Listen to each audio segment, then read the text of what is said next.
unless we solve the poverty problem, unless we solve these broader development problems in these economies, it will be very difficult, if not impossible, to basically achieve the type of outcomes we would like to see.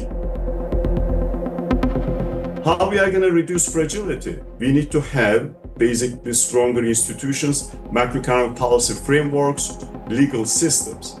And then you need to bring capital to these economies. War and conflict around the globe impact not only lives taken with every bullet fired or bomb dropped, but it also impacts an entire nation's ability to lift people out of poverty. A new report from the World Bank looks at the challenges facing economies in these fragile and conflict-affected situations. And to discuss, we're joined now by Ayhan Kose. He's the Deputy Chief Economist of the World Bank Group. Ayhan, thank you for joining us. Let's talk about the report. It says that conditions in fragile and conflict-affected areas has gotten worse, but overall emerging market and developing economies have seen slight improvement. So tell us, why are we seeing this growing divergence? For a simple reason. When you look at the number of conflicts around the world, that number has tripled over the past basically 25 years. And of course, the fatalities associated with conflict, the number of fatalities has also increased significantly. Now, when you think about what happened over the past 5 years, we had one shock after another, starting with the pandemic, the Russian invasion of Ukraine, the inflation surge, the food insecurity problems, debt-related challenges, all of them added up. And now we have this, outcome, the countries in fragile and conflict situations having an extremely difficult period. And when we're talking about these economies that are fragile, what are the most urgent priorities in terms of helping with recovery? Now, really the urgent priority is resolving the conflict. That is the starting point. You need to find a way to have a, peaceful, secure environment. Unless you have those, it is difficult, if not impossible, to make progress when you think about the development objectives or overall economic objectives.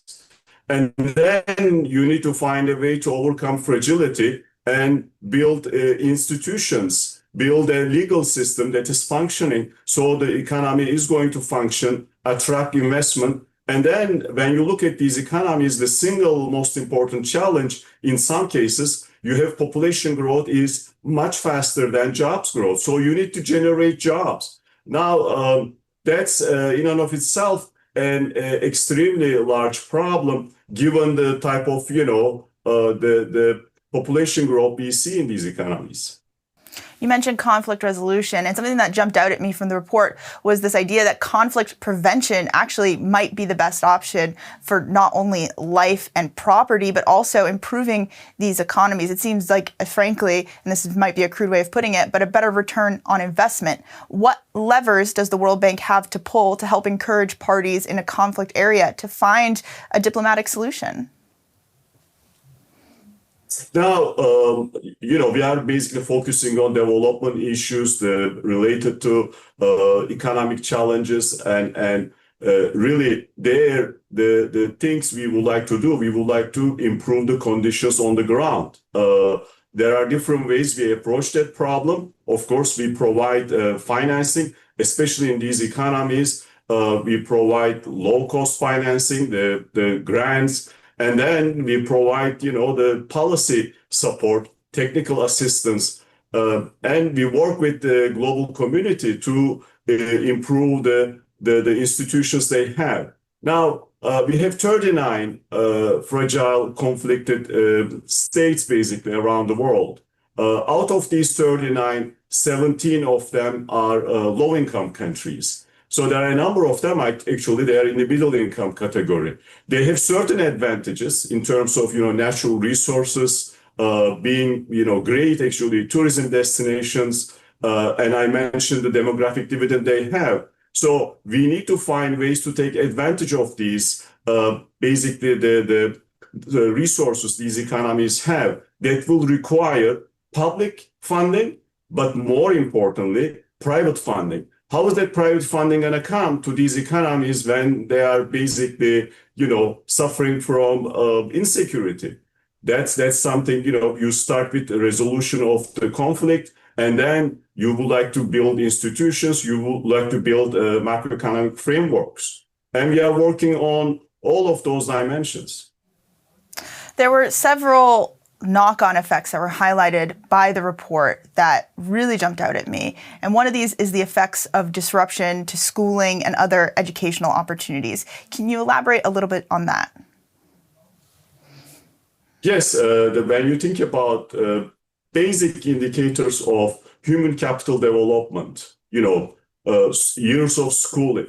In these countries, basically the countries under fragility and conflict, you pretty much see that kids lose at least 3 years of schooling time relative to other developing economies. When you look at infant mortality rates, it's 3 times higher than other, developing economies. Of course, these have cascading effects. In an environment, you have very rapid population growth, and you need to create jobs. Then there is a bigger issue of food insecurity. So 18% of population in these economies basically suffering from acute food insecurity. When you look at other developing economies, in the aggregate, that number is just 1%. So in a nutshell, when we think about this persistent challenge around the world, food insecurity, that challenge actually is concentrated in fragile and conflict-affected situations. And when you have food insecurity, if this is the only the issue you are thinking about, your next meal, there are a number of things you are not really focusing on. Of course, the human capital development, education are among those. I want to talk about a few of the countries that are specifically mentioned in the report. As you said, there are 39, but one country that I want to highlight for a moment here is the Democratic Republic of Congo. And the World Bank notes that this is a region with significant mineral endowments. An area of major fighting has been in the North Kivu province, where there is a vital transport and trading hub, all within reach of towns supplying these metals and minerals that are in high demand. Now, the Democratic Republic of Congo is an incredibly big country. How has this conflict on its eastern border affected the nation as a whole? Yeah, so as I mentioned, this is a report, you can think of it as a cross-country report. We are not focusing on individual countries. There are many of them, like DRC, you mentioned. The challenges when you have in these economies in one part of the country have cascading impacts on other parts. And, the global community, along with international organizations, and hopefully the policymakers on the ground get together and address these problems. In recent weeks, there have been moves towards a draft peace deal that's still in the works, but it would be between the Democratic Republic of Congo and the M23 rebel group, as well as between the governments of DR Congo and Rwanda, who is accused of backing the rebels. What would you see as a successful recovery for the Democratic Republic of Congo if a peace deal is successful? I cannot really comment on the case of the Democratic Republic of Congo. The report doesn't cover the kind of the on-the-ground situations ongoing. What is important when we look around the world, whether that is in Africa, in East Asia, South Asia, there are successful case of countries coming out of conflict and making significant strides when it comes to human capital development, when it comes to attracting foreign investment, when it comes to really adding to per capita income, elevating living standards. And we have seen that in multiple places over the past 25 years, Bosnia-Herzegovina, Cambodia, Sri Lanka, these are just 3 examples. Nepal did it, and some other countries. Wherever you look at, instituting peace, having a secure environment is the first step. And then you need to undertake measures to basically reduce fragility we have in these environments. because that fragility, as long as it is there, then you can have, conflict resurrecting again. Now, how we are going to reduce fragility? We need to have basically stronger institutions, macroeconomic policy frameworks, legal systems. And then you need to bring capital to these economies. And you mentioned, the case of the DRC with natural resources, but many of these economies have significant natural resources. Some of them, the types of minerals, extremely valuable when we think about energy transition. And most importantly, I talked about this demographic dividend in the context of working age population.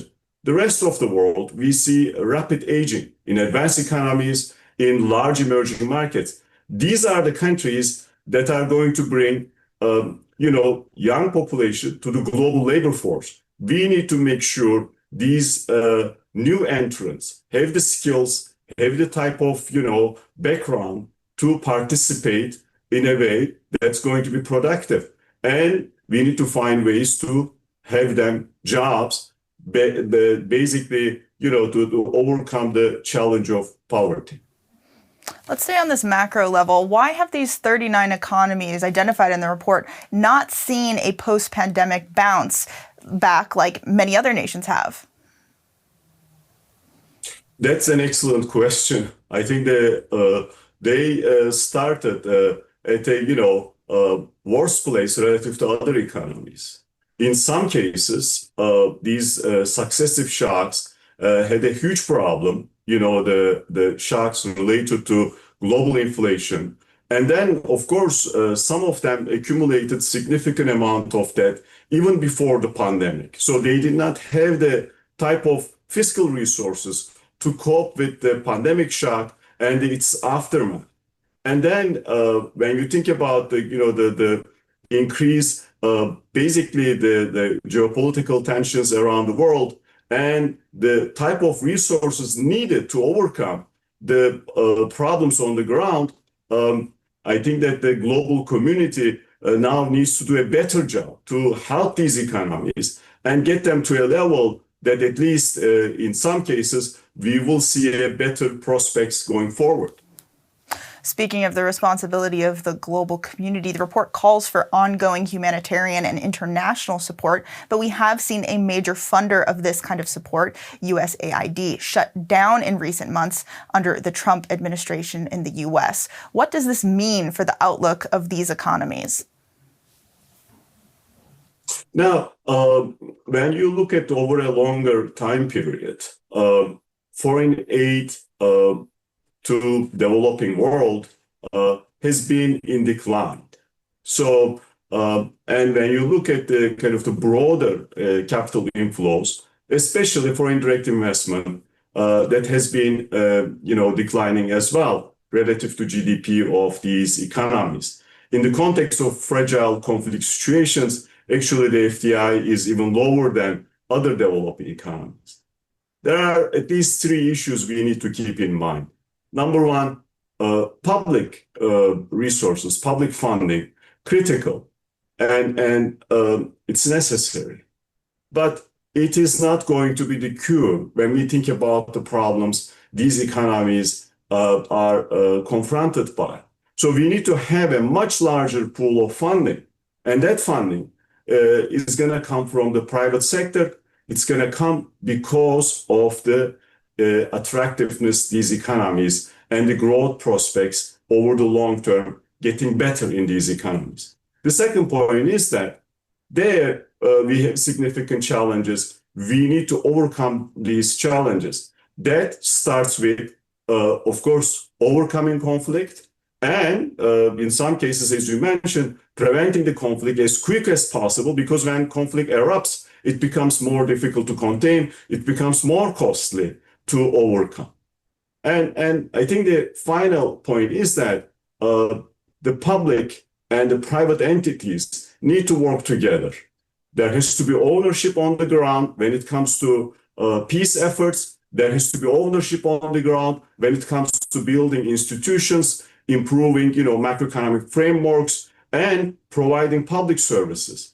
And on the part of private sector, of course, we are hoping they will also aggressively support these economies in the way that is necessary. But how that's going to happen, global community needs to find ways to make these economies attractive by providing the type of financial instruments, de-risking the investment, and then pushing forward.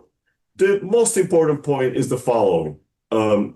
Thinking these economies far away places is not a good starting point.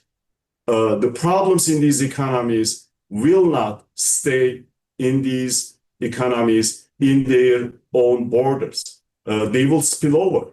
Most importantly, the type of demographic challenges we are seeing around the world will require our attention to these economies and making sure they have the resources to basically get to a point to educate their youth and make sure they are going to be productive contributors to the global economy in the coming years and decades. Ayhan, as we close, I want to just be a little bit honest and say something that I struggle with as a business journalist when doing this kind of story on war zones is trying to help viewers understand why they should care about something quite abstract like the economy when there's such a human cost. People are dying and being injured in these conflicts. And I wanted to know from you, how do you approach this work and make the case to people that they should care about an issue like this, the economy, that is? That's, I think, always a challenge we, face with in the development space. I talked about these, 17 low-income countries out of these 39 fragile and conflict states. In this report, we have certain, projections. Out of the 17, our projections suggest only 3 of them will graduate to middle income status. Okay, so by 2050. Now, what does it mean being a low income country? Per capita income is less than $3 per day. So that means a huge challenge on the ground. And that challenge immediately manifests itself as food insecurity when you don't have a secure environment around you. Now, we talk about poverty, we talk about, eliminating poverty around the world. More than half of poor people, extremely poor people, live in fragile and conflict situations. So unless we solve the poverty problem, unless we solve these broader development problems in these economies, it will be very difficult, if not impossible, to basically achieve the type of development outcomes we would like to see. Ayhan Kose, Deputy Chief Economist of the World Bank Group, thank you for joining us.